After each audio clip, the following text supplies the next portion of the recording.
everyone. I want to thank you all for coming. On behalf of the Forward Foundation, we are so excited to partner with the City of Janesville on the Leaders Breakfast, and we appreciate you all for coming in this rainstorm that we had, but we probably wish we were talking about roads today because everybody was thinking about roads on the way in. A couple of things that are coming up with Forward Janesville that I'd love to have you put on your calendar is we have a Business After 5 at Print Corporation on Thursday, August 14th. It's going to be a great tour of their new innovation center. They're very excited, and I know they are prepared for a very large crowd. So we would love to see all of you there, and I do have some passes, so if you want to catch me later, I can grab you a pass so we can see you there. On Tuesday, August 26th, Forward Foundation is also sponsoring a sales seminar with Contour Consulting, and I am helping to deliver that information because, as you know, I do have a strong passion for sales training, and Kelsey tells me that a lot of her customers need help with sales training. So on August 26th, if you're a Forward Janesville member, you do get a 10% discount on a ticket. We do have a big announcement that Megan will release later, but I will tell you that we do have our annual dinner plans in play. We're going to be at the Woodman Center, which we're very excited about, and it's going to be something that you're going to want to put on your calendar. So save the dates are scheduled for early next month, and if you've been a sponsor in the past, we'll be contacting you, but because the Woodman Center is larger, we will actually have additional capacity. So watch out for that contact. Next, I will introduce Kevin Lehner, who will help us learn more about this exciting opportunity at Centennial Park. Thank you.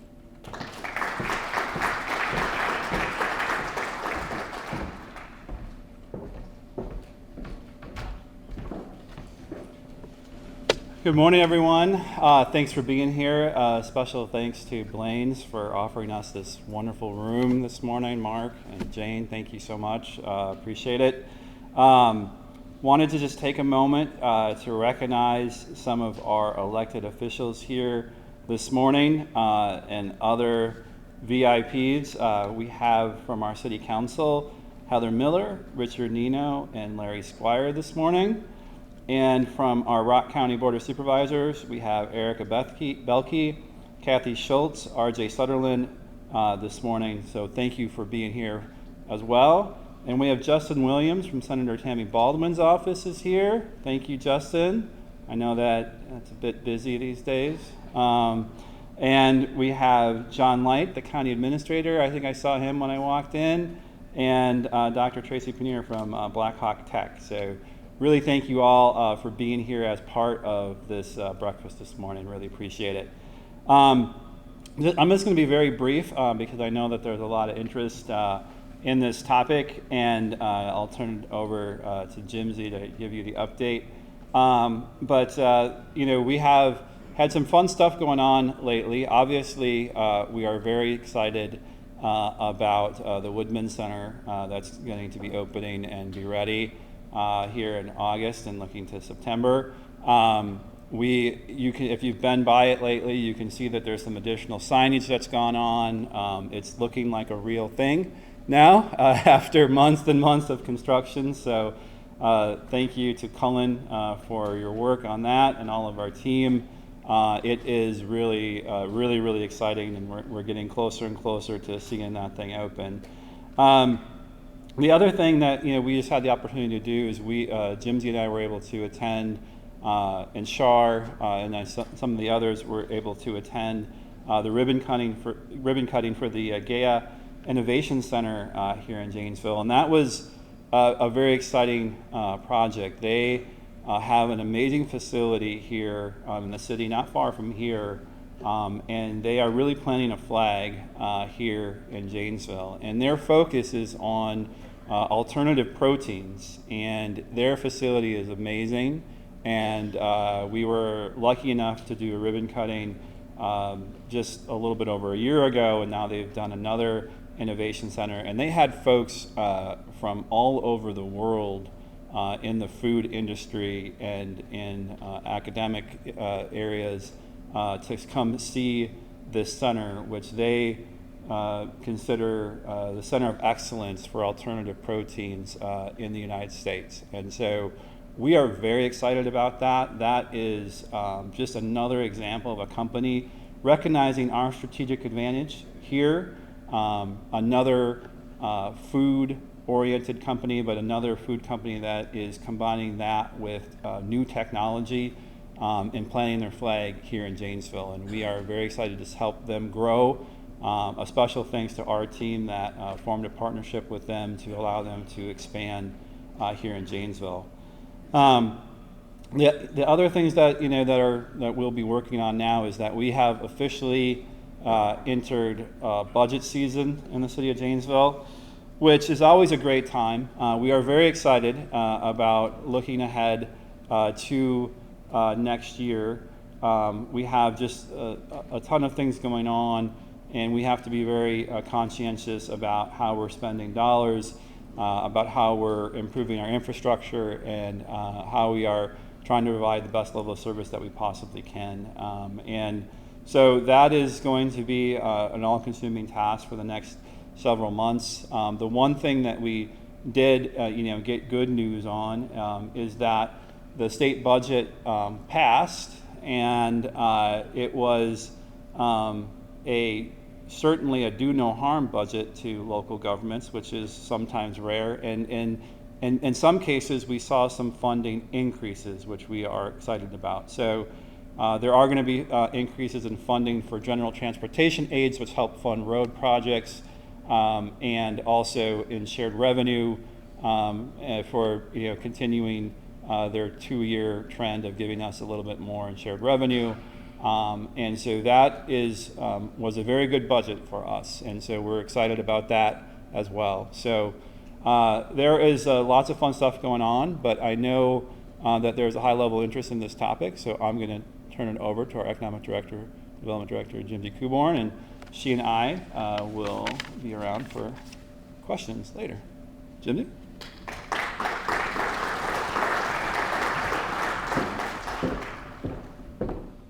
Good morning, everyone. Can you hear me, or do I need to stand? Okay, great.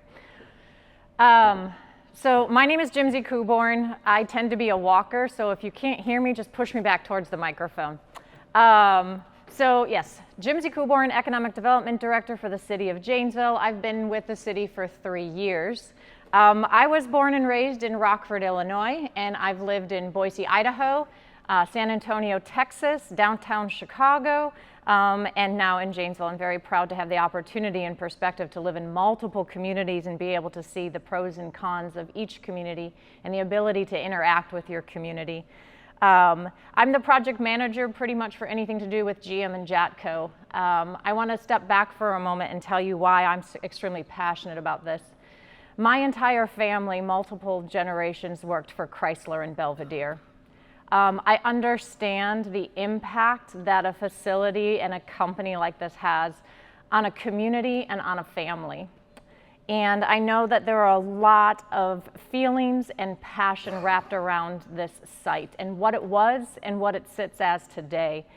And coming from something that was such an economic driver to such an economic drain. And what is the future of this site, and how do we make sure that it's best utilized? How do we make it an additional asset for our community?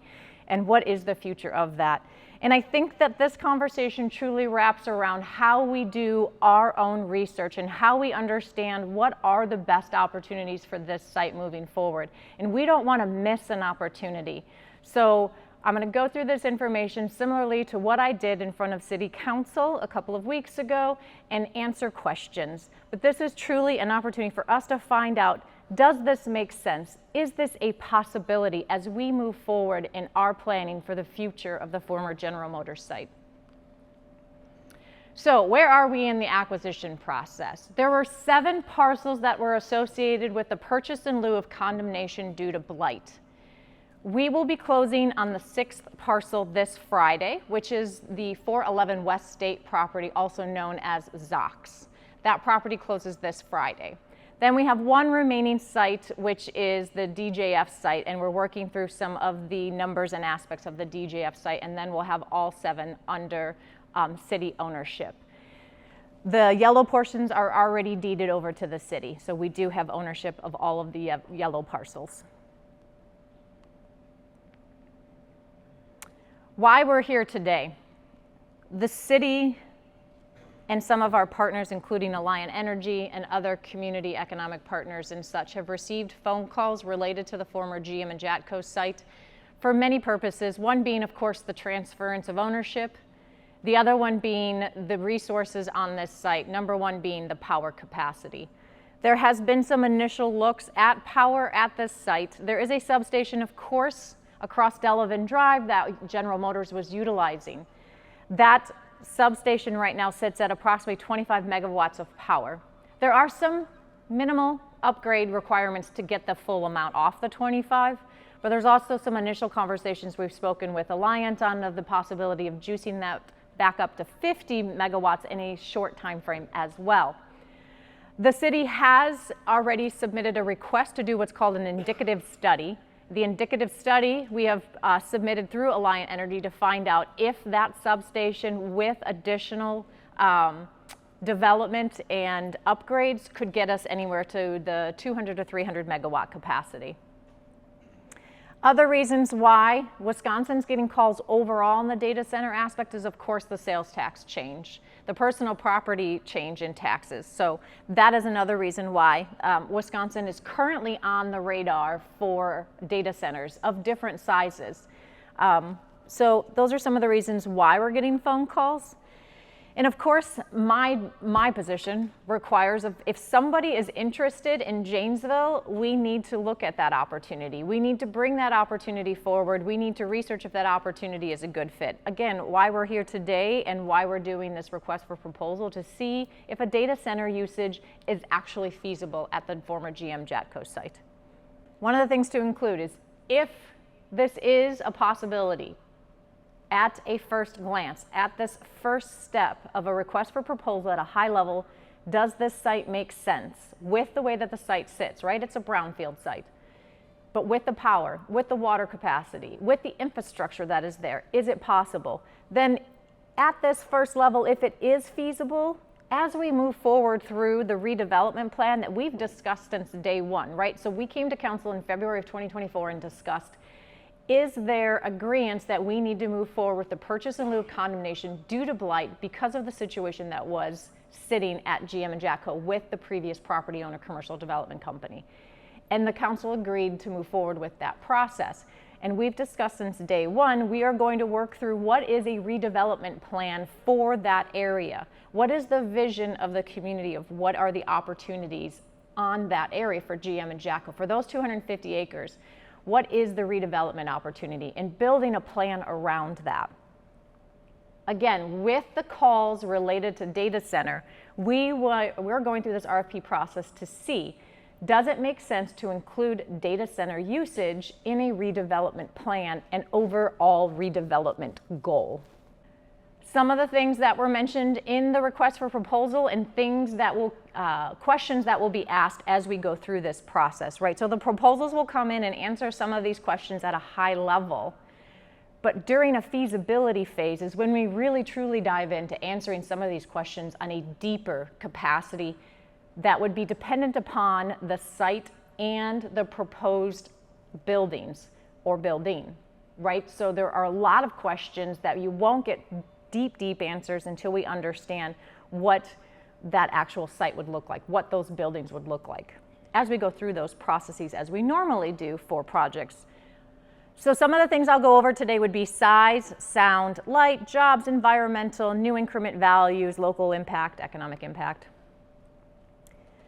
Pulling some examples of buildings that would make most sense on an acreage like this. We are not Racine. We don't have 2,000 acres that we're looking at, right? This is not Microsoft. This is not a Meta facility that's sitting on DeKalb, Illinois. This is a much smaller opportunity, but could still be an opportunity for the city of Janesville. So these are some visual aspects of what the size and scale could look like.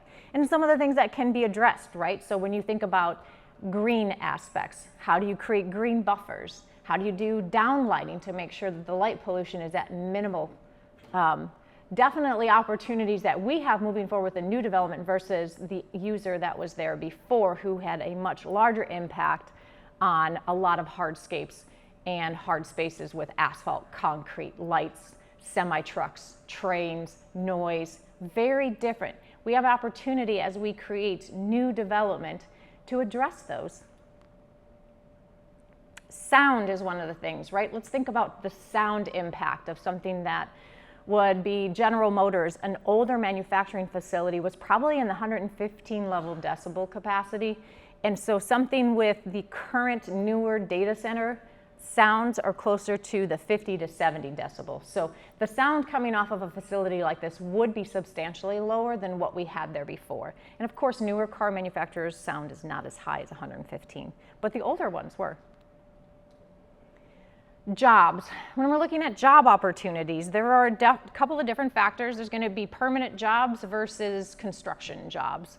So if you're looking at the permanent long-term job impact, average salaries on a data center could be in the $85,000 to $150,000 range. We're talking about a $10 million annual impact just in their salaries. The highest paying data center job, of course, is more in the manager and engineer capacity, and some of those can range in the $200,000 range. On the permanent jobs, estimated again on size, opportunity on acreage of this size, around the 150 to 200 job permanent on this type of facility, and an estimated 1,200 jobs at the construction timeframe.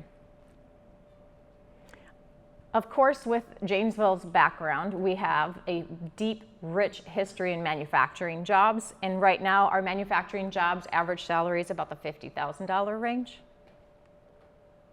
When we look at water and environmental issues, as we're looking at some of the more recent data centers and their technology that changes so that they're making less of an environmental impact, some of the things that they are addressing is closed loop water systems and the reuse of water when they're using water to cool facilities. And some data centers have actually started to move away from water cooled facilities and are doing air cooled facilities. But also one other thing is, you just heard Kevin talk about Gaia. So the Gaia facility here in Janesville does a lot of repair of their existing machinery and for their clients in the Midwest, and drivable access to that facility here in Janesville to assist them in fixing machines. And then they also work with their clients on being able to improve processes. And that food technology center that they just launched is actually for people who are having issues producing what they're trying to produce, either solid food or beverage level. And also opportunities for their clients to test new products to see if they're viable.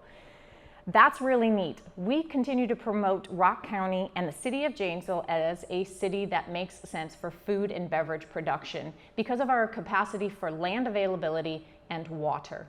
And water is a big deal. And so looking again at this size of acreage and the potential square footage that could fit on this acreage, estimates of water usage would be about 80,000 gallons a day, which is substantially lower than food production and food processing and beverage production.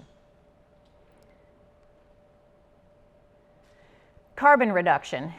Of course, data centers have a high use of power. Manufacturing is increasing as well. We have we just closed on a property at Innovation Park, right? So the city purchased 132 acres of land. We put in all the infrastructure. We ended up with 109 developable acres. And a couple of weeks ago, we closed on land and sold our first 26-acre site. On that site, we will end up with about 500,000 square feet of industrial space. The power requirement for those speculative buildings is 12 megawatts of power without an end user being identified. So even when you're looking at some of our new industrial buildings, the power demand is increasing. So on this one, we're looking at, with data center, we go through this process. Some of the conversations are going to be, how would they address renewable energy initiatives? How would they make their facility green and LEED certified? How would they propose to make more of a carbon neutral impact? Would they be working with Alliant Energy to offset some of their power usage by doing solar fields or other such initiatives? Then we look at a big component, right? No one likes paying property taxes. And we look at what would the impact be on a development like this? What could this do for the community for a facility like this? What would be new increment created for a facility like this? And so when you look at the General Motors site right now, the General Motors site, the value is $1.2 million. So it's $11,000 an acre just for the General Motors site. The Jatco site, the southern site, its current assessed value was $2.1 million. Of course, both of those change when the city owns it. The potential data center assessed value, again, making some estimates based on the acreage and the potential of square footage that could fit on the acreage. We give a conservative estimate of an assessed value opportunity of the $500 million to $1 billion range. So if we look at, again, the assessed value today of the General Motors site, the Jatco site, which are the first two, then you add in the other 5 parcels that the city just went through in the purchase in lieu of condemnation, the total assessed value is about $3.8 million. Potential at $500 million of a potential data center would then throw the assessment again at $500 million, but the increment that comes off of a $500 million facility is $8.5 million a year in property taxes. And so then we break that down of what that means for all of the taxing bodies that represent that parcel.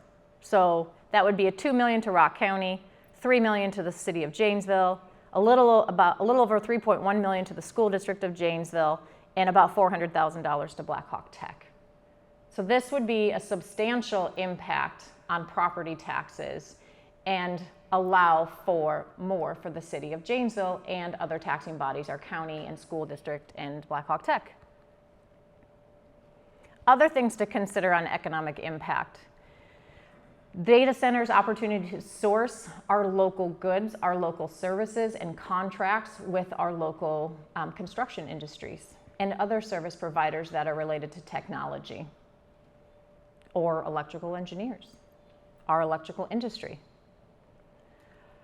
These jobs have grown, of course, in the industry for data centers because we all continue to use data. Your cell phone to your Tesla. We're all continuing to create more and more data, and that data is required to be stored in multiple sources so that it is not lost. When we look at the multiplier factor of a data center, the multiplier factor is about 6 jobs. 6 jobs in addition to the data center job. So the multiplier, when we talked before, it was a $10 million impact directly for the jobs on the site. You multiply that by 6, now you're looking at an additional $60 million in annual revenue impact. One of the other things to discuss too is we've talked a lot about what is the future of Janesville. General Motors was the largest employer. We had so many people whose skill set fit into General Motors. What is our future? What do we want to be? What are we building in 20 years? What are we building in 30 years? Because what we build is skill set. Our asset is our children. And what are we building? What are our goals? What are we creating in our education system to start drawing in what we want? What is our vision? We want this type of industry, or we want this type of industry. We want high-tech jobs. We want this type of jobs. So we need to work through, how do we create that pipeline? How do we create that output? Our output is our skill set. Our output, our product is our children. And what does that look like? What is our goal? What does Janesville want to be in 20 years? Wanting high-tech jobs in what capacity? This is an opportunity for us to diversify what we have here now.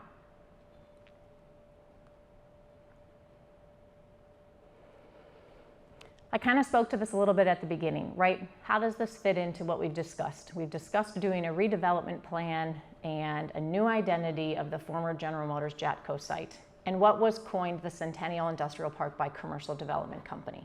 When Commercial Development Company did a redevelopment plan, they're the ones who coined the phrase Centennial Industrial Park. We don't have to stick with that. We can come up with a new vision and a new brand. But as we walk through this redevelopment planning process, the reason for doing this RFP process to find out if a data center fits in our goals, fits on the site, fits with our resources, fits with our technology, fits with our skill set, do we include a data center opportunity in the redevelopment and the future planning process and redevelopment activities required for the future of General Motors and JATCO. One of the things that we just discussed and presented in council is if we do move forward this process and the city staff comes to council and says we recommend moving forward with this developer based on their proposal because of they've addressed these concerns in the RFP, have the experience to address these concerns, that we would potentially move forward what's called a letter of intent. And a letter of intent is like swiping right on your phone. And I did have to ask because I've never used that app. So it's like swiping right on your phone. It's a dating intention. And we have the opportunity with a letter of intent to show that we're committed to work through feasibility together. And feasibility of a project of this size and on a brownfield could potentially take 18 to 24 months or so.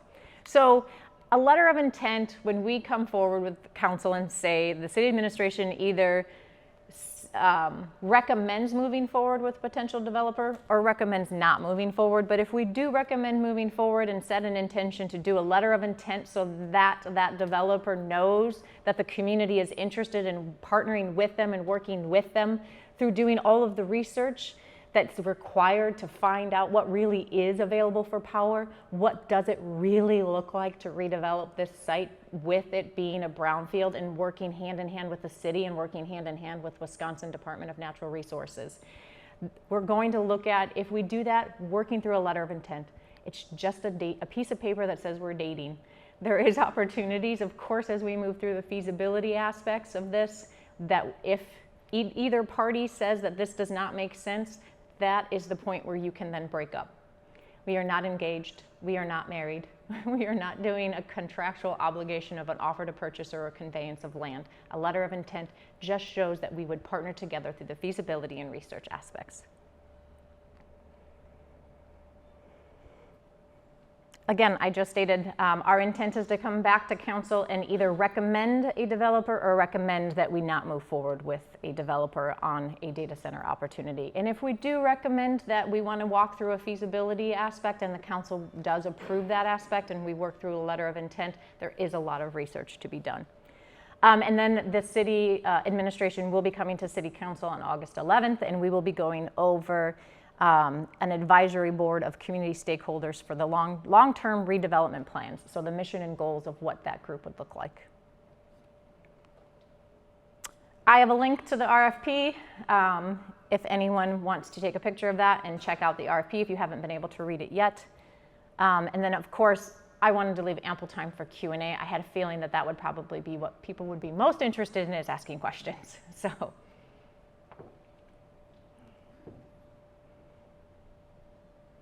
I could probably shout.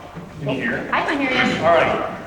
Number one, I want to commend city staff. I think this is cutting edge stuff and is absolutely a use that we should be considering. Another quick comment in terms of potential downsides would be that's a pretty big number on the real estate values. So what downstream effect does that have on other real estate here as we have demands for housing and other things? Does that drive up prices that makes real estate development more difficult? So something that we have to consider as a downside effect potentially. I think certainly workable. But the main question I have is of urgency. I'm concerned that the process takes too long because I'm involved in other data center projects and they are moving like that. You may not have heard the snap, but that was intended to show the urgency that exists. I heard your snap, too. I heard your snap. Good. I've been known to have a lot of snaps. So I just want to, the idea that we were going to form a committee and then they were going to these things are going and they're going quickly. And if it's not us, it is going to be someone else. And I agree with you. Yes. So this is a great opportunity and I applaud you. But I do want to ask you about the urgency. What are we seeing in terms of the threat that poses? There is an urgency, right? There's only so many opportunities in the state of Wisconsin for data centers, which is why we brought this forward. We've been fielding calls for a short amount of time, and we brought it forward because we think it needs urgency.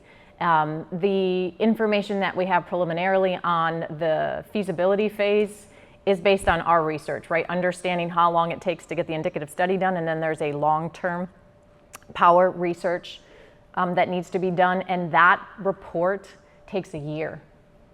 And then this developer is literally going to spend a lot of quality time with the DNR. So it makes sense to find a partner who not only has experience in data, but has experience in brownfield. We need a really good partner. Yes. And this, you know, the property tax impact or the impact on land, this site is very different than any other land. And so, and an assessment on a data center is very different than the assessment on any other property within the city limits. There would be no other property that would be assessed the same way at all. And we've had to make phone calls to other communities to try to look at the model. There are states who are valuing data centers based on power use, and that tax code is not built within the state of Wisconsin. So the way that data centers are being assessed in the state of Wisconsin is either based on construction costs, right, or income. And those don't necessarily work either, but we've spoken with other communities to try to come up with what we feel is a comfortable estimate based on what we think, you know, with how much acreage you have and how much industrial space that you could put on. These are things we have to answer as we go through in finer detail. Thank you, Tim.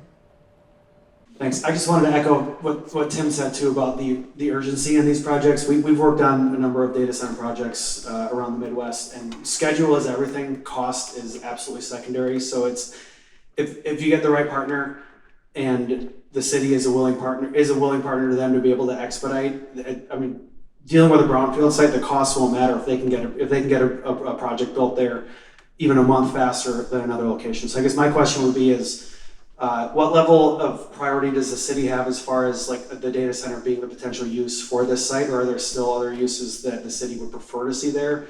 And then two, what actions would the city take to make this a more like attractive project for a data center and streamline like permitting processes that are within the city's control?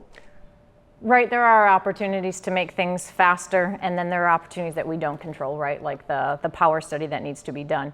One of the things that we've discussed internally too is there's a PUD that sits over this, and we're going through a zoning and code update, and so there's a potential of, you know, do we remove that PUD? That definitely removes additional approvals that are required.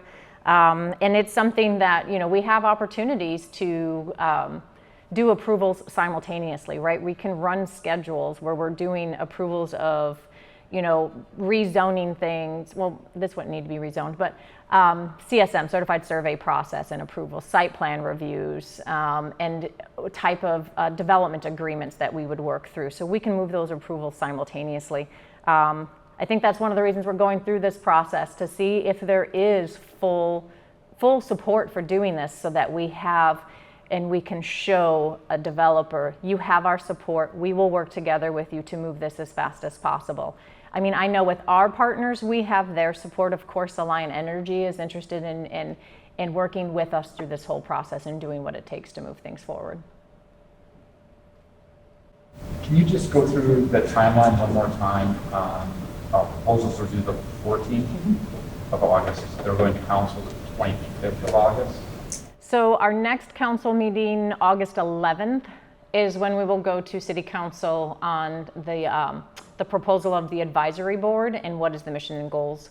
And then the RFP for the proposals are due by 4:30 on August 14th. And we are currently slated to go to City Council on August 25th if the staff would recommend moving forward with the feasibility and potential LOI with the developer. Are those RFPs then considered public documents? Technically, yes. Will they be posted to the website, or how would the public access them to review them also? So I think that most of that, the answer would be public documents. There might be some proprietary information or something that would be included that we would be able to withhold, but you know, we can post those as soon as we have an opportunity to review them. It's not a big problem. We can post it on the same site. Any additional questions? is the development, the proposed development, are we expecting that it will encompass the entire acreage that is available on this site?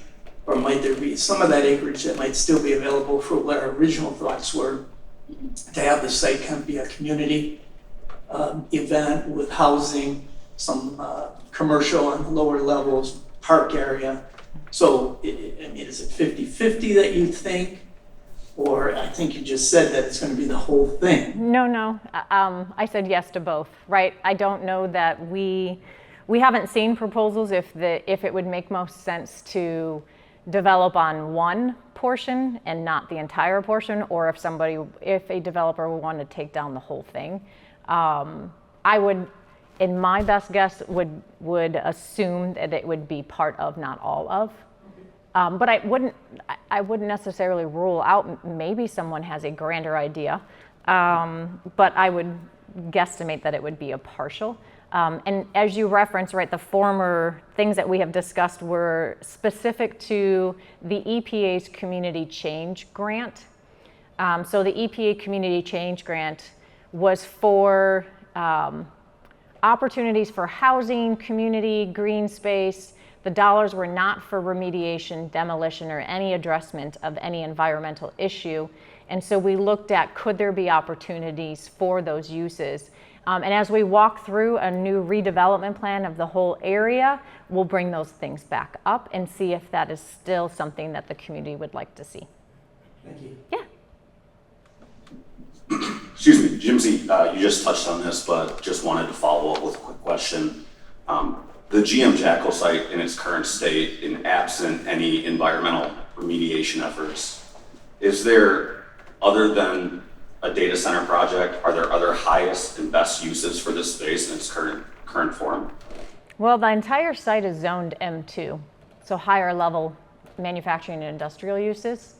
I can't say that the community would probably support something that makes a major environmental impact as the previous user was, but it is zoned M2, and I think that potentially there would be good reuses in the manufacturing and industrial capacity, but I don't want to pigeonhole or make the decision of what that is until we walk through what the redevelopment plan and what the plan is for the community.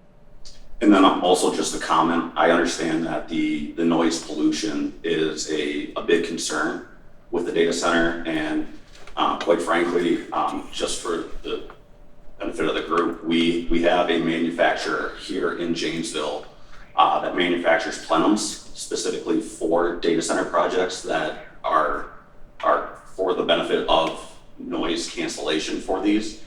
So just as a comment more than anything. Oh, great, thank you. Appreciate that. Jimsy, I know, sorry. I know that we're intending to have some community involvement. How do the stakeholders and the neighbors feel about this proposal coming from the city when they were hoping to be part of that process, that collaboration? I think the goal is to continue with public feedback, right, and opportunities. This is, again, a research project, right? So initially, does it make sense? And then as we work with this advisory group and have all these public feedback sessions on a redevelopment plan, do we include data center, and then we continue to get feedback as we move through the redevelopment process? There are going to be a lot of opportunities to review what does this look like. The letter of intent, again, is not something that is a full committal. It is just, if this process makes sense, if putting a data center makes sense, then as we move forward with the redevelopment plan, with an advisory group, with all of the public feedback sessions that will get scheduled, as we start creating the redevelopment plan, there will be continued opportunities to give feedback on all of those components of a redevelopment plan. We could walk through the redevelopment plan and say, we really want to put housing here, and as we go through the public feedback process, that's totally not supported. And so we have continued opportunities to ask questions and address the concern and provide feedback. Have we allowed any other RFP or inquiries anywhere else? Have we put those out to anyone else but data centers? This RFP is specific to data center. Doesn't mean we can't do something or an RFP for something else if we would like to. I know the city has done RFPs in other capacities for looking for developers in other areas of the city throughout the history of the city, but this one is very specific to just this request of what we've been receiving requests of, could this be an opportunity? We're interested because of the power. So we're putting out this RFP specific to data center. Because as we've discussed through, what are some of the possible opportunities for redeveloping? Data center wasn't in our vernacular, right? We weren't talking about this. And so now it's, do we include that or do we not include that? No more questions? I'm available if anybody has any questions that they'd like to ask afterwards. And I have business cards with me, otherwise pretty easy to find on the city's website. Thank you all so much for your time. I know that this is definitely a super interesting subject, and I always love when people get interested in economic development. So, because most people just glare over when I start talking about economic development. So thank you all for being excited about this. Thanks.